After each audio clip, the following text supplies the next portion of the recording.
What if one ordinary afternoon, in a small cafe in Denmark, a simple English conversation could wake up your sleeping heart? This story isn't about grammar or vocabulary, it's about remembering what it feels like to live again.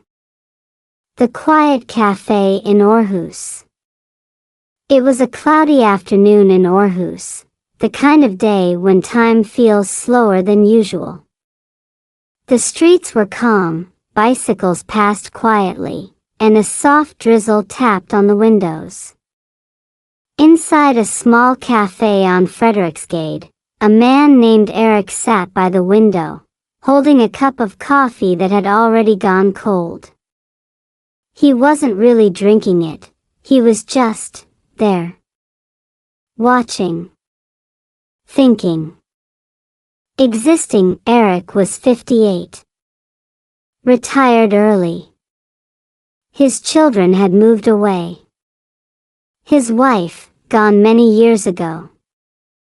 Most days, he went to the same cafe, sat at the same table, and ordered the same drink. The waiters didn't even ask, they just smiled politely and brought his coffee. Life had become a loop, quiet, safe, predictable, and empty, but that day was different. Across the cafe, a woman was reading an English book, The Little Prince. She looked lost in the pages, sometimes whispering the sentences as if practicing her pronunciation. Erik watched, quietly curious. He hadn't spoken English in years, not since his last business trip to London decades ago. And yet, something in that moment stirred inside him. A tiny spark that he remembered how alive he used to feel when learning new words, how strange and exciting it was to speak a language that wasn't his own. Back then, English made him feel young, connected to the world. Now, it felt like a forgotten melody that he took a deep breath. Maybe, he thought, I should try saying something, just one sentence. But the thought made his heart race. What if I sound foolish? What if she laughs? Still, a quiet voice inside whispered, it's just English. Just words. What are you so afraid of? Outside, the drizzle turned to light rain. Inside, Erik's coffee finally went cold, but something in him had just begun to warm again. The woman with the blue scarf. The next day, Erik returned to the same cafe, maybe out of habit, or maybe because something inside him was waiting. When he walked in, he saw her again, the woman with the blue scarf. She sat at the same corner, reading the same English book, her lips silently forming words like heart, journey, and friend. He hesitated for a moment. His hands felt cold, but his chest felt warm. Something about her calm presence drew him in, not romantically, but humanly.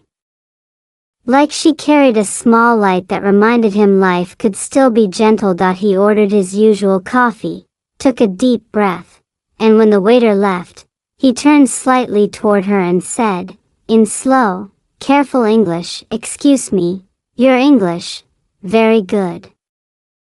She looked up, surprised, then smiled softly. Oh, thank you, she said, with a light Danish accent. But I'm still learning. I practice here, because it's quiet. Her name was Anna. 55. A nurse, recently divorced, learning English again because her daughter had moved to Canada. She wanted to visit, but felt shy about speaking. So, every afternoon, she came to the cafe, reading out loud to herself, one page at a time. Erik listened, nodding, and smiled nervously. I don't speak English for, maybe 30 years. Anna laughed, kindly. Then today is a good day to start again. That line, a good day to start again, echoed in his mind. Something about it felt like more than a language lesson. It was a life lesson. They talked slowly. Very slowly.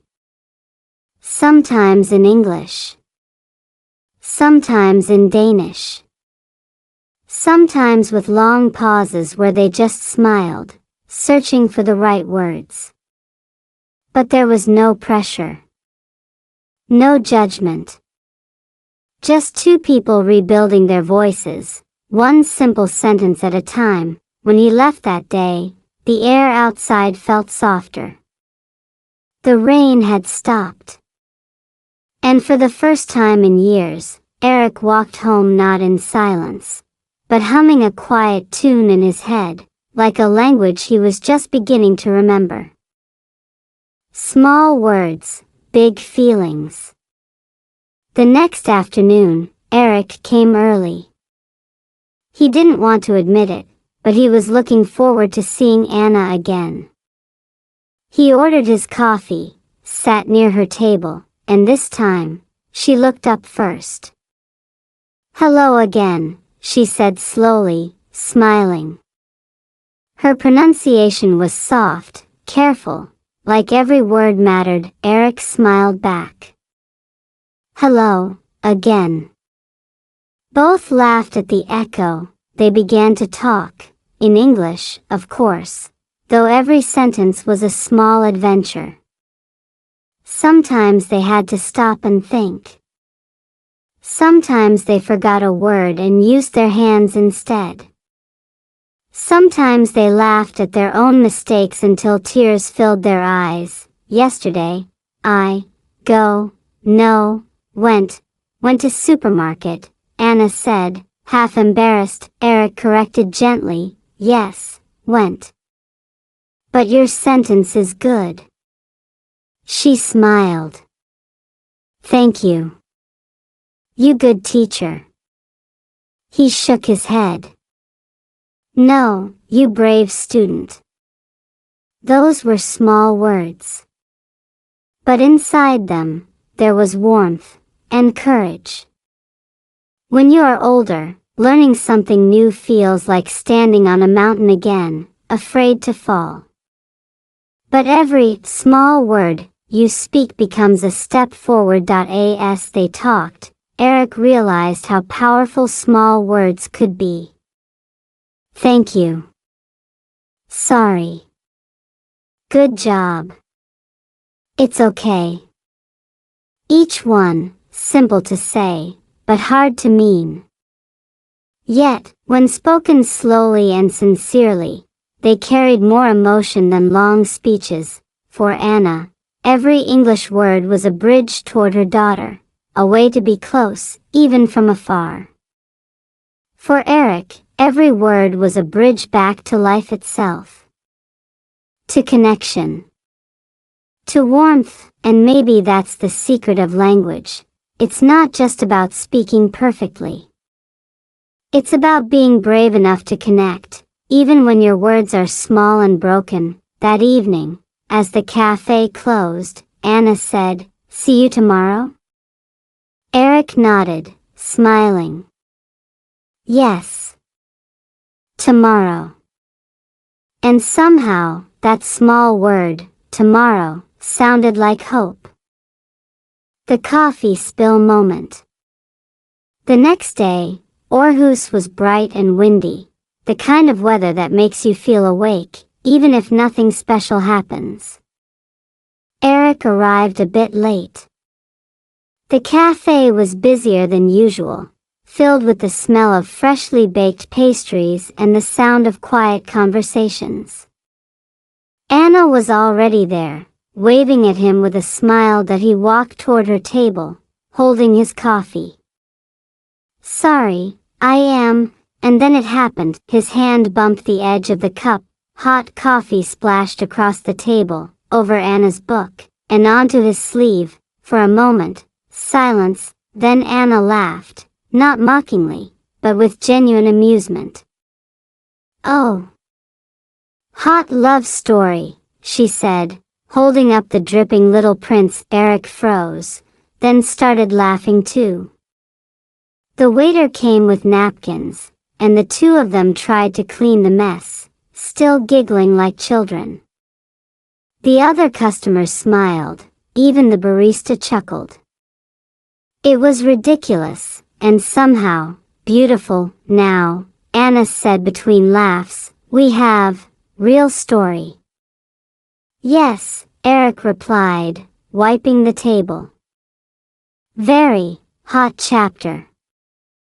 The funny accident became a memory instantly.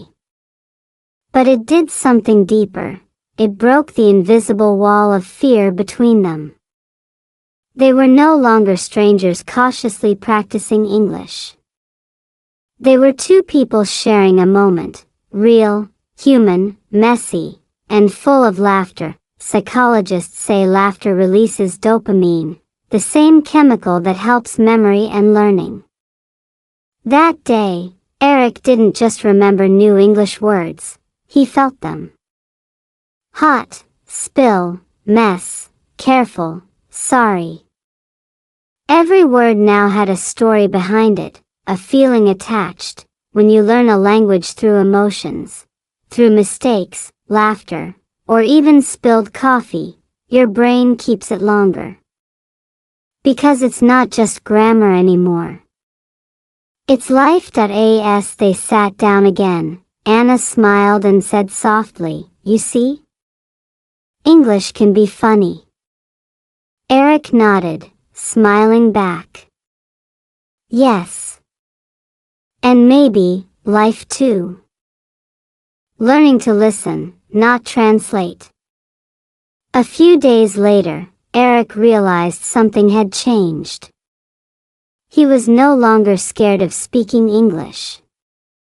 What scared him now was not listening. Because he noticed something. When he stopped trying to translate every word, he finally started to understand. That afternoon, Anna was telling a story about her daughter.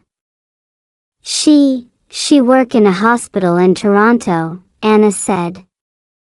"Sometimes, she call me and say, 'Mom, I miss Danish food.'" She laughed softly. Eric smiled, not because he understood every single word, but because he felt what she meant. That he didn't think about grammar. He just listened. He watched her eyes, her hands, her smile. He heard the pauses between her sentences, the gentle tremble when she said, "I miss," the pride when she said, "My daughter." That's when it hit him. Language is more than words. It's rhythm. Emotion. The space between sounds. Many learners, young or old, make the same mistake. They listen to translate, not to feel. Their brain works like Google Translate, not like a heart. But the human brain learns faster when it connects language with emotion. When you feel the meaning instead of calculating it. Anna noticed his focus and said, "You listen very good." He laughed. "Because I stopped thinking." "Good," she said. "Thinking, too loud sometimes." They both smiled. In that moment, silence didn't feel awkward anymore. It felt peaceful. When you practice English, you don't need to understand every word. You just need to stay present. Listen with your eyes, with your heart, with your patience. The rest will come. That day, as Eric left the cafe, he didn't repeat vocabulary in his head like before. He repeated something else Anna had said, thinking, too loud sometimes. He smiled to himself. Maybe learning English, and life, was really about learning to turn down the noise. The walk by the harbor. That weekend, Anna suggested something new. "No cafe today," she said. "Let's walk by the harbor." So they did. The Aarhus harbor was calm that afternoon, sunlight bouncing off the water like tiny mirrors. Fishing boats rocked gently. Seagulls floated lazily in the sky. And the air carried that quiet mix of salt, coffee, and something almost like hope. They walked side by side, two middle-aged souls who had both stopped expecting much from life. Yet somehow, this simple walk, this shared language, made everything feel lighter. Anna pointed at the boats. "So many boats," she said slowly. Eric nodded. "Yes. Like people. Some moving. Some waiting." She smiled. "Beautiful sentence." He shrugged shyly. "Lucky guess." They laughed, then kept walking. For a while, they didn't say much. The English came and went like waves, not perfect, not fast, but honest. And that was enough. The rhythm of their steps felt like the rhythm of a new language, slow, steady, and real. At one point, Anna said, "When I speak English, I feel new. Not old. Like my mind, open again." Eric looked at her, surprised. "Yes. Same for me. When I learn, I forget my age." It was true. There's something strange about learning a language later in life. It wakes up parts of your brain that had been sleeping for years. Science calls it neuroplasticity. But to Eric, it just felt like remembering how to live. They stopped near a bench facing the water. The sun was low now, painting everything gold. Anna said softly, "When you learn new words, it's like you open new doors." Eric nodded. "Yes. And sometimes, you open your heart too." They sat in silence for a moment, the kind that doesn't need translation. Just two people, breathing the same air, realizing that maybe life still had more to teach. The moment you felt alive again. The next morning, Eric woke up before sunrise. The world outside was still gray and quiet, but inside, something had changed. He didn't feel tired. He didn't feel empty. He felt alive. He brewed his coffee, the same as always, but it tasted different. Maybe it was just the same old beans. Or maybe, he thought, it was him who had changed. He smiled, remembering Anna's laughter, the spilled coffee, the walks by the harbor, the way they stumbled through English sentences and somehow ended up saying more than words could carry. He realized that what brought him back to life wasn't love in the romantic sense. It was connection. Curiosity. Courage. Later that day, he met Anna again at the cafe. She looked brighter, too, her blue scarf catching the sunlight like a small flag of joy. "Today," she said in careful English, "we speak only English. No Danish." Eric laughed. "Okay. But, you start."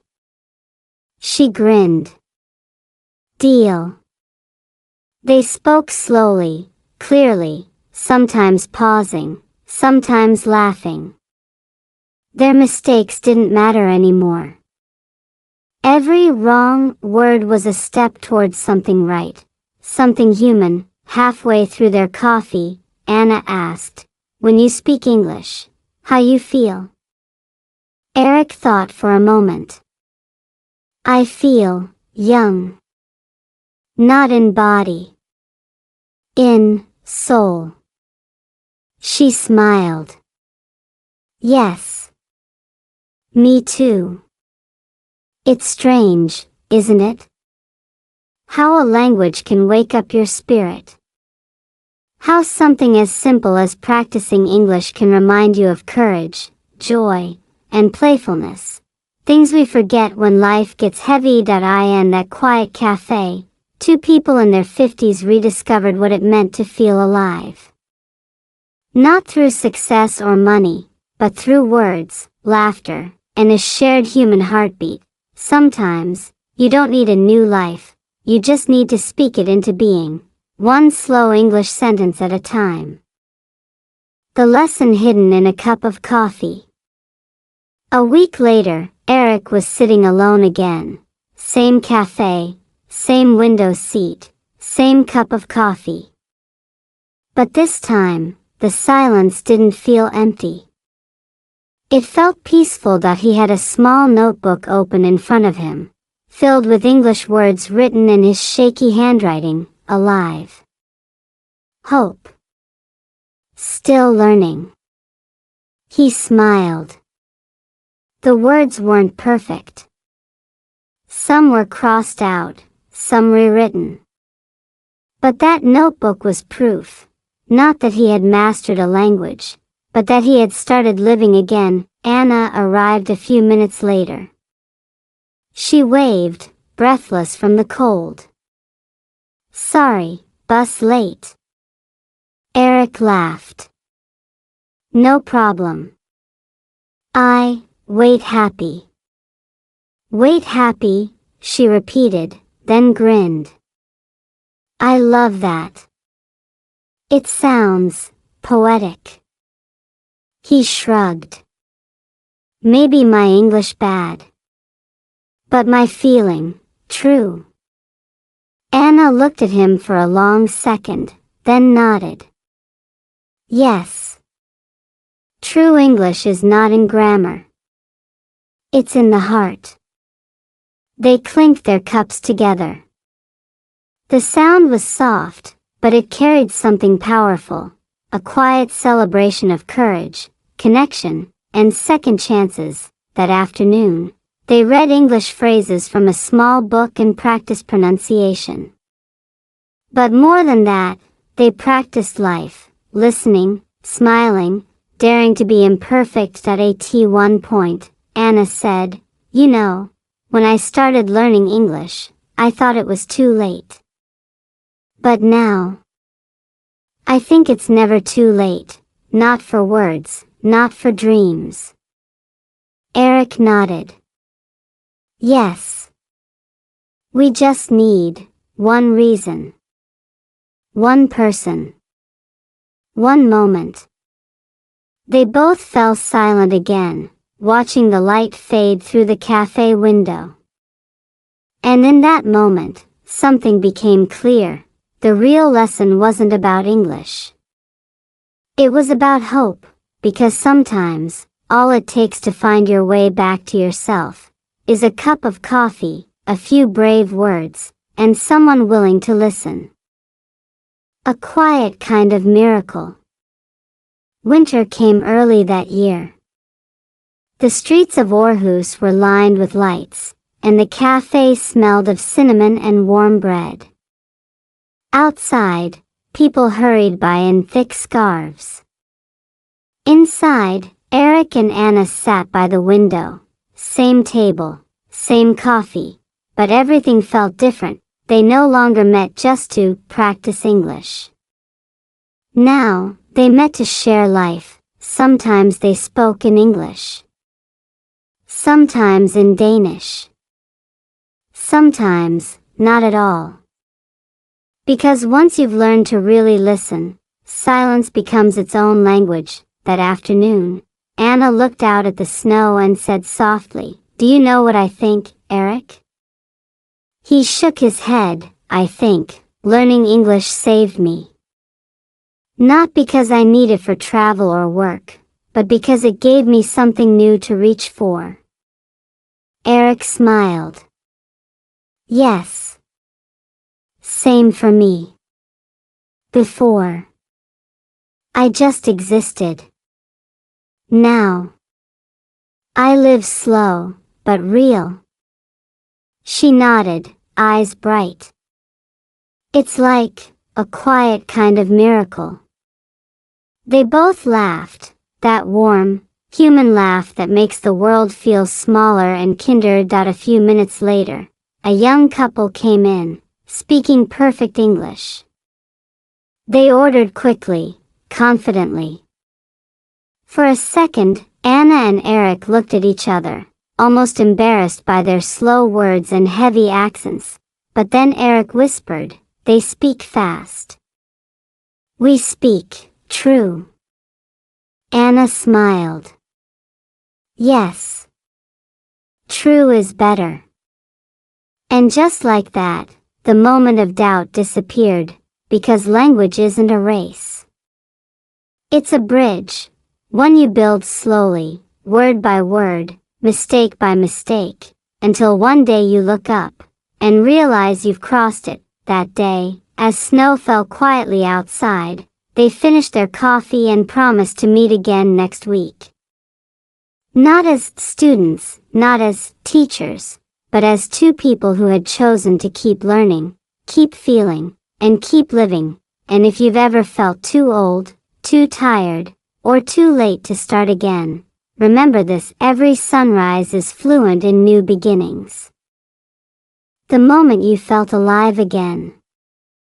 A week later, the cafe felt different, or maybe they did. The same chairs, same smell of roasted coffee, same quiet music. Yet, the air carried something new. Peace. Eric arrived first. He ordered 2 cappuccinos, just as always. When Anna walked in, her cheeks red from the cold, he greeted her with a smile, this time, in English. "Good morning, Anna. You look happy today." She laughed. "I am happy. You?" He paused. "Alive." That word hung between them, simple, powerful, enough. They spent the next hour talking about small things, the weather, a new word Anna had learned, the song playing in the cafe. But beneath every sentence was a quiet truth. They weren't afraid anymore. Not of mistakes. Not of silence. Not of starting again. At one point, Anna looked up and said, "Do you remember the first day? You could barely say hello." Eric grinned. "And you couldn't stop apologizing." They both laughed, loudly this time. The other customers turned to look, but they didn't care. They had earned this joy, word by word, fear by fear, lesson by lesson. When it was time to leave, Eric stood up and said something he had been practicing all week. "Anna, thank you. Because of you, I'm not afraid to speak, not just English, but life." Anna's eyes softened. She took a deep breath and replied slowly, clearly, "And because of you, I learned, courage has a sound." Outside, the snow had stopped. The city glowed under pale sunlight. They walked together until the street divided, one way toward the harbor, one toward the train station. They didn't need to say goodbye. Some stories don't end with words, they end with understanding. And as Anna disappeared into the crowd, Eric whispered to himself, in English, softly but surely, "I feel alive again." That's what this whole journey was about. Not grammar. Not fluency. But finding the moment when your heart speaks before your tongue does, because that's the real lesson of language. When you dare to connect, you come back to life.